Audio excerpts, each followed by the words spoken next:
ವಿಕ್ರಮ್ ಬಂಧನ ಹಿನ್ನೆಲೆ ಹಾಸನದ ಗೆಂಡೆಕಟ್ಟೆಯಲ್ಲಿ ಭದ್ರತೆಯನ್ನ ಒದಗಿಸಲಾಗಿದೆ. ಅರಣ್ಯ ಪ್ರದೇಶದ ಜಿಂಕೆ ಉದ್ಯಾನವನಕ್ಕೆ ಜನರಿಗೆ ನಿರ್ಬಂಧವನ್ನ ಕೂಡ ವಿಧಿಸಲಾಗಿದೆ. ಸಾರ್ವಜನಿಕರಿಗೆ ಪ್ರವೇಶವನ್ನ ನಿರ್ಬಂಧಿಸಿದ್ದಾರೆ ಪೊಲೀಸರು. ಸಾರ್ವಜನಿಕರು ಯಾರು ಕೂಡ ಆ ಕಡೆ ಹೋಗೋ ಹಾಗಿಲ್ಲ. ವಿಚಾರಣೆ ಮುಗಿಯುವವರೆಗೂ ಕೂಡ ಪಾರ್ಕ್ಗೆ ಸಂಪೂರ್ಣ ನಿರ್ಬಂಧ.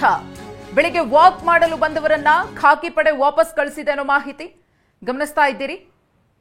ಗೆಂಡೆಕಟ್ಟೆಯಲ್ಲಿ ವಿಕ್ರಮ್ ಸಿಂಹ ಅವರ ವಿಚಾರಣೆ ನಡೀತಾ ಇದೆ. ಈ 126ಕ್ಕೂ ಅಧಿಕ ಮರಗಳ ಮಾರಣ ಹೋಮಕ್ಕೆ ಸಂಬಂಧಪಟ್ಟಂತೆ. ಹಾಗಾಗಿ ಅರಣ್ಯ ಪ್ರದೇಶದ ಜಿಂಕೆ ಉದ್ಯಾನವನಕ್ಕೆ ಸಾರ್ವಜನಿಕರಿಗೆ ಪ್ರವೇಶವನ್ನ ನಿರ್ಬಂಧಿಸಲಾಗಿದೆ. ಪೊಲೀಸರು ಕೂಡ ಹದ್ದಿನ ಕಣ್ಣಿಟ್ಟಿದ್ದಾರೆ. ಯಾರಾದ್ರೂ ಇದರ ಅರಿವಿಲ್ಲದೆ ವಾಕ್ಗೆ ಅಂತ ಬಂದವರನ್ನ ವಾಪಸ್ ಕಳಿಸುವಂತಹ ಕೆಲಸ ಕೂಡ ಅಲ್ಲಿ ಆಗ್ತಾ ಇದೆ. ಬಹಳ ಗಂಭೀರವಾದಂತಹ ವಿಚಾರ. ಈ ಪ್ರಕರಣದಲ್ಲಿ ಯಾರಿದ್ದಾರೆ, ಏನಿದು, ಇದರ ಆಳ ಅಗಲವನ್ನ ಕೆದಕುವಂತಹ ಕೆಲಸ ಅಧಿಕಾರಿಗಳಿಂದ ಆಗ್ತಾ ಇದೆ. ಒಂದು ಕಡೆ ವಿಕ್ರಮ್ ಸಿಂಹ ಅವರ ಬಂಧನವನ್ನ ಅವರ ಸಹೋದರ ಪ್ರತಾಪ್ ಸಿಂಹ ಖಂಡಿಸಿದ್ದಾರೆ.